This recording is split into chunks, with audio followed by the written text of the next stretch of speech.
تو اس درویش نے کہا کہ تو میرے پیر کو نہیں جانتا, تو اجے میرا محبوب نہیں ڈٹھا, تو پتہ نہیں نا, تو اس رستے کا مسافر نہیں, تو نہیں جانتا, ان کا بس چلے نا تو وہ ہر قیمت میں میری بیٹیوں کی شادی کرا دیں. اب وہ عیسائی تھا, کہنے لگا اچھا چلو ٹھیک ہے, اگر اتنی بات ہے نا تو جاؤ ان سے جا کے کہہ دو کہ 6 سال کے لیے میرے ساتھ معاہدہ کر لیں, وہ میرے جانوروں کو چارہ ڈال دیا کرے, 6 سال ڈیوٹی کرے, میں 6000 دینار دے دیتا ہوں. وہ میرے ساتھ 6 سال میرے جانوروں کو چارہ ڈالے, رکھتے ہیں نا آپ چارہ ڈالنے کے لیے ایڈوانس پیسے دے کے. اب تو لوگ انہیں بھی غلام ہی بنا لیتے ہیں, بڑی تھوڑی تنخواہ دیتے ہیں, ظلم کرتے ہیں, پورا معاوضہ نہیں دیتے. حضرت شیخ شرف الدین کے بارے میں وہ کہنے لگا جو اپنے پیر سے جا کے کہا کہ میرے جانوروں کو 6 سال چارہ ڈالے, میں 6000 دے دیتا ہوں, تو جو کہتا ہے ہر قیمت پہ جانے کو تیار ہے. اس نے جب یہ بات کی تو مرید نے ناراض ہو گیا, وہ لڑائی ہو گئی, گریبان پکڑ لیا, جھگڑا ہوا, بات بڑی دور گئی. اس طرح کی بات کرتا میرے حضرت کے بارے میں, تیرے جیسے کئی میں وہاں کام پہ رکھا دوں. جب وہ بڑی بحث ہوئی, بات محلے میں علاقے میں پھیل گئی, دنیا نے سن لی, تو شیخ شرف الدین تک بھی پہنچ گئی. اس طرح جھگڑا ہوا ہے. لوگ سو گئے عشاء کی نماز کے بعد. حضرت صاحب نے نا سر پہ کپڑا لیا, اس عیسائی کے دروازے پہ دستک دی, وہ باہر آیا, فرمانے لگے لوگ تو سوچ سمجھ کے ملازم رکھتے ہیں, تو نے بھی تو سوچ ہی لیا ہوگا, تبھی تو مجھے آفر کی ہے. تو اپنی آفر پہ قائم ہے, واقعی مجھے رکھ لے گا اور 6000 دینار دے دے گا. کہنے لگا جا بابا کام کر اپنا. فرمایا نہیں, تو نے اتنے لوگوں میں بات کی, اتنی بحث ہوئی, تو قائم ہے. کہنے لگا میں تو قائم ہوں, پر آپ نے نہیں قائم رہنا. فرمایا میں سوچ سمجھ کے آیا. اس نے کہا آپ ڈیوٹی کریں گے, بھینسوں کو چارہ ڈالیں گے. فرمایا ایک شرط, بس جب اذان ہو جائے نا تو مجھے رب کی نماز پڑھنے کی اجازت دے دینا, باقی صبح شام جو تو کہے گا. اگر اس غریب کی بیٹیاں بیائی جائیں تو مجھے اور کیا چاہیے, اس کی 6 بیٹیوں کا بوجھ ہے اس کے سر پہ, تو مجھے رکھ لے. اللہ اکبر. وہ کہنے لگا چلے پہ میرے ساتھ خط بندگی کر لیں. آج کل ہم اس کام کرتے ہیں, اس زمانے میں خط بندگی ہوتا تھا, غلامی کا خط, قاضی شہر کے پاس, یعنی اس کا خیال تھا کہ چلو اس کام کی بات کروں گا تو بھاگ جائیں گے. فرمایا چل میں تیار ہوں. قاضی تک گئے, طے ہو گیا, 6000 دینار دے دیے. حضرت نے مرید کو بلایا, فرمایا پتر یہ لے جا, جا میری بیٹیوں کو روانہ کر دے. کہنے لگا حضور یہ کیا کر رہے ہو آپ, کچھ سوچیں. فرمایا یار جب تجھے بیٹا بنا لیا تو پھر میری پوتیاں تو لگتی ہیں نا, میرا حق تو بنتا ہے نا, جا جا کے ڈیوٹی کر, ان کو بیاہ دے. بات پھیل گئی. بادشاہ بھی عقیدت مند تھا, وہ 12000 دینار لے کے پہنچا. کیا بتاؤں ان رب کے بندوں کا دل کیسا ہوتا ہے, کیا درد ہوتا ہے, کیا رنگ. 12000 دینار لے کے بادشاہ آیا اور آ کے حضرت کو پیش کیے کہ حضور آپ دیں اس عیسائی کو ڈبل دیں اور جائیں کام کریں. آپ فرمانے لگے تو پیسے دے, شرطیں نہ لگا, میرا جہاں دل کرے گا میں خرچ کروں گا, مجھے تو مزہ ہی اب آنے لگا ہے, ابھی تو لطف آ رہا ہے, ابھی تو ذائقہ آیا ہے کچھ کرنے کا. پیسے دینے ہیں تو دے, پابندی نہ لگا, جہاں میرا دل کرے گا میں. اس نے کہا حضور ٹھیک ہے رکھ لے. حضرت نے فجر مسجد میں پڑھی, جیب میں 12000 دینار تھے. اعلان فرمایا بھی کسی اور کی بیٹی بھی بیٹھی ہے تو پیسے میرے پاس ہے. وہ 12000 دینار بھی بانٹ دیا, اور 12000 دینار بانٹ کے نا تو پھر چلے گئے کھیت میں چارہ کاٹنے. اس عیسائی کو کسی نے بتلایا کہ ان کے پاس تو 12000 آیا ہے, پر تجھ سے جان نہیں چھڑائی انہوں نے. کہ وعدہ یہ ہوا تھا کہ 6 دیں گے تو جائیں گے, جب تک دیں گے نہیں تیرے گھر میں کام کریں گے. وہ نا چارہ کاٹ رہے تھے, حضرت صاحب تو وہاں پہنچ گیا, دور جا کے کھڑا ہو گیا. کہنے لگا بابا پہلے تو میں نے مسلمانوں کے اخلاق سنے تھے, اب تو میں نے دیکھ بھی لیے, پر یہ بتا جب 12000 آیا تھا جان کیوں نہیں چھڑائی. تو حضرت چارہ کاٹتے کاٹتے رو پڑے. فرمانے لگے تو نہیں نہ جانتا, یہ بیٹیاں سانجھی ہوتی ہیں, پتہ نہیں نا. میرے رسول پاک نے تو خاتم بھائی کی بیٹی کے سر پہ کپڑا رکھ کے کہا تھا بیٹیاں برابر ہوتی ہیں. تو یہ نہیں پتا جب اس کی 6 بیٹیوں کی شادی ہوئی ہے, میرے اندر روحانیت کتنی بڑی ہے. فرمایا پھر 12000 آیا ہے تو 2-4 بچیاں پھر گئی ہیں, تو یہ نہیں پتا میں اندر سے راضی کتنا ہوں, میں تیری نوکری کرتا رہوں گا, پتہ نہیں اللہ کتنی بیٹیوں کو بیاہ دے گا. اتنا رویا, وہ عیسائی کے پیروں میں بیٹھ گیا. کہنے لگا بابا میں نے تیری مخالفت کی ہے, پر تیرے قریب آ کے پتہ چلا ہے تو بہت اونچے اخلاق کا مالک ہے, اور اگر تیرا یہ مقام ہے تو تجھے اخلاق سکھانے والے محمد عربی کی شان کتنی ہوگی. ظالم کی بولیے جاتے نہیں لوگ جھوٹے گواہ بن کے. وکیل صاحب کو نہیں پتا ہوتا کہ یہ بندہ مجرم ہے جو میرے پاس آیا, کیا مجرموں کے وکیل نہیں ہوتے؟ بولے تو اس کو پتہ نہیں ہوتا وکیل صاحب کو کہ یہ صاحب مجرم ہے, میرے پاس مقدمہ لے کے آئے. اور اگر بے ادبی نہ ہو جائے تو میرا خیال ہے قاضی عدالت کو بھی پتا ہوتا ہے کہ مجرم کون ہے اور مظلوم. میرے نبی پاک صلی اللہ علیہ وسلم نے اس قدر زیادہ سختی فرمائی اس مسئلے میں. فرمایا جس کو پتا تھا کہ فلاں آدمی ظالم ہے, ظلم کر رہا ہے, پھر وہ ظالم کا گواہ بنا یا اس نے ظالم کی مدد کی, کتنی کی؟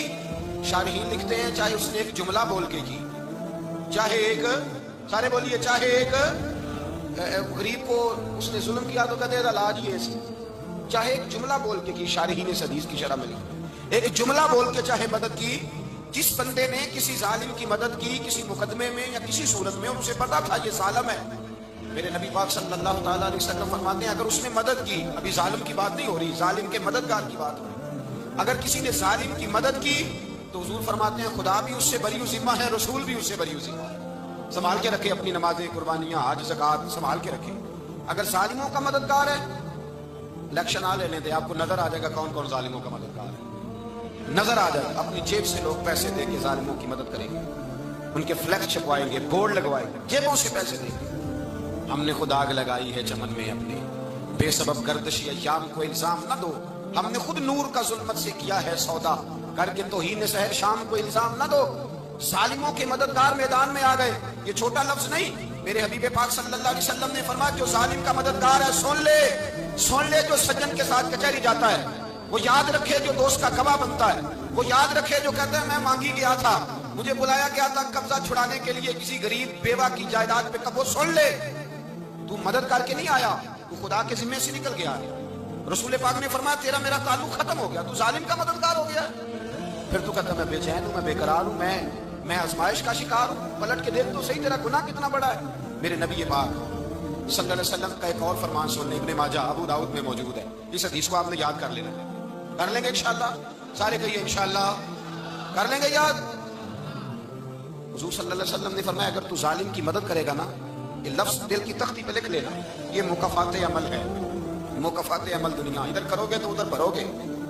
فرمایا اگر تو کسی ظالم کی مدد کرے گا، سن لے حضور کا فرمان ہے، اگر تو ابن ماجہ ابو داؤد سیاہ میں موجود ہے، فرمایا اگر تو کسی ظالم کی مدد کرے گا تو رب تعالیٰ مرنے سے پہلے تیرے اوپر بھی ظالم کو مسلط کر دے گا، تیرے اوپر بھی ایک دفعہ ظلم ضرور ہوگا اگر تو ظالم کی، وہ کسی صورت میں بھی ہو سکتا ہے، کسی صورت میں تیرا بیٹا ہی اٹھ کے ظلم کر دے گا، تو الجھ جائے گا، کسی نہ کسی جگہ تیرے لیے تباہی کا سامان ہوگا، تیرے اوپر ظلم ہوگا، اس لیے کہ تو ظالموں کا مددگار ہے۔ چاہیے یہ تھا کہ تو مظلوم کی مدد کرتا، انسانی ایمانی یقین کا فریضہ سر انجام دیتا، تو ظالموں کا مددگار ہو گیا۔ ٹٹول کے دیکھ لیں، رزلٹ نکال کے دیکھ لیں، ہمارے زمانے میں ظالموں کے مددگار زیادہ ہیں، اتنی لمبی زبانیں نکال کے ظالموں کی مدد کرتے ہیں، بڑے بڑے کالم نویس اللہ نے انہیں قدرت دی لکھنے کی، تو اپنا قلم ظالموں کی مدد میں خرچ کرتے ہیں۔ وہ لوگ جن کو اللہ تبارک و تعالیٰ نے قدرت دی، ہمت دی، طاقت دی، کچھ لوگ ان کے حلقہ احباب میں وہ اپنے لوگوں کو استعمال کر کے ظالموں کی مدد کرتے ہیں، ظالموں کی مدد کرتے ہیں۔ میرے نبی کریم سید عالم نور مجسم صلی اللہ علیہ وسلم نے فرمایا اگر تو نے ظالم کی مدد کی تو جب تک تو توبہ نہیں کرے گا رب تجھ سے ناراض ہی رہے گا، اللہ تجھ سے، او بھائی جس سے رب بھی ناراض ہو گیا، نہ کھانا نہ پینا نہ سونا نہ جاگنا نہ نیند، پھر تیری ہر چیز تیرے لیے آزمائش ہوگی، پھر تیرا سایہ بھی تیرے لیے خوف کا سامان بنے گا، پھر زندگی جیتی جاگتی لاش بن جائے گی، تو اپنے کندھوں پر اپنی میت اٹھائے پھرے گا جب تو ظالم کا مددگار ہوگا۔ اور نبی پاک صلی اللہ علیہ وسلم نے فرمایا ظالموں کا مددگار بھی ظالم ہوتا ہے، ظالموں کا مددگار بھی، سارے بولے ظالموں کا مددگار بھی، نہیں کو نہیں، آپ سارے نہیں بولے، ایک دفعہ بولے ظالموں کا مددگار بھی، پکی بات ہے، ظالموں کا مددگار بھی، جس کا یارانہ ہو، جس کا دوستانہ ہو، جو کہے میں نے نا اس کو اوکھے میں لے کر یہ ظالم کو یاد رکھا ہوا ہے، کبھی مشکل پر رکھے نہیں ہوئے لوگوں نے ظالم دوست، کہتے میں نے رکھے ہوئے ہیں، بلکہ ہمارے دیہات میں تو کہتے ہیں میں نے بازو بنائے ہوئے، کس کو بازو بنا لیا؟ ظالم بھی کبھی بازو ہوتا ہے، جو ظلم کی تلوار لیے میدان میں کھڑا ہے۔ قارون، حامان، فرعون، نمرود کا حال نہیں لوگوں نے دیکھا؟ اپنے زمانے میں آپ نے کتنے لوگ نہیں دیکھے جن کے سائے سے آواز سے لوگ کانپتے تھے؟ پھر پولیس کی گاڑیوں میں وہ اس طرح مردہ پڑے کہ دنیا نے تماشا دیکھا ان کا، یہ رنگ ہم نے دیکھے نہیں اپنے آنکھوں سے۔ فرمایا ظالم کا مددگار بھی، جو کار میں بٹھا کے لے کے گیا وہ بھی ظالم، جس نے چائے پلائی وہ بھی، جس شخص نے کھانا کھلایا وہ بھی، جو کچہری تک ساتھ گیا وہ بھی، جس نے فلیکس کے نیچے بڑے شرابی کے نیچے چھوٹی اپنی فوٹو لگائی وہ بھی، جو ووٹ کی پرچی ڈالنے گیا وہ بھی۔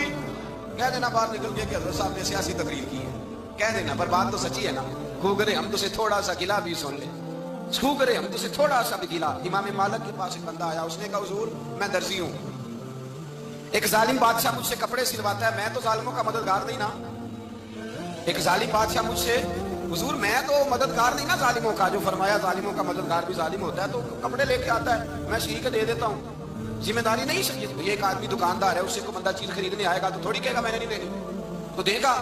کوئی بندہ اگر کسی شخص سے کوئی کام کہتا ہے جو اس کی فیلڈ ہے، اس کا شعبہ ہے، اس کا معاش کا وہ سلسلہ ہے، کہتے ہیں یا رسول اللہ صلی اللہ علیہ وسلم ظالموں کا مددگار بھی ظالم، حضور نے فرما دیا۔ تو امام مالک سے بندے نے مسئلہ پوچھا، دل کی تختی پہ لکھنے والی باتیں ہیں، کہا حضور میں درزی ہوں، ظالم کپڑے سلواتے ہیں، میں تو مددگار نہیں نا۔ امام صاحب کہنے لگے نہیں، مددگار تو وہ ہوگا جو تجھے سوئی دھاگا فراہم کرے گا، تو پورے کپڑے سی کے دیتا ہے، تو خود بہت بڑا ظالم ہے، تو پورے سوٹ سی کے دیتا ہے، تو بہت بڑا ظالم خود ہے۔ مددگار تو وہ ہوگا جو تجھے دھاگا دے گا، جو تجھے بٹن دے گا، جو تجھے نلکی دے گا، جو ظالم سے اتنی نفرت ظلم کر کے بنتا ہے۔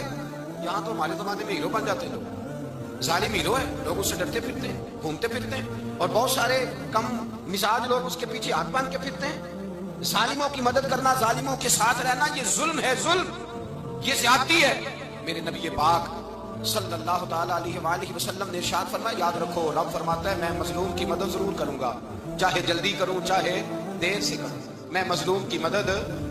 حضور صلی اللہ علیہ وسلم نے فرمایا ہے، حضرت معاذ بن جبل کہتے ہیں حضور نے مجھے یمن کا گورنر بنایا، جب میں جانے لگا نا تو حضور نے بڑی نصیحتیں کی، بخاری میں موجود ہے، فرماتے ہیں جب میں پلٹنے لگا تو میرے رسول نے فرمایا معاذ ایک منٹ ٹھہر جا، ایک بات میری یاد رکھنا، اس کو نہ بھولنا۔ کہا حضور کیا؟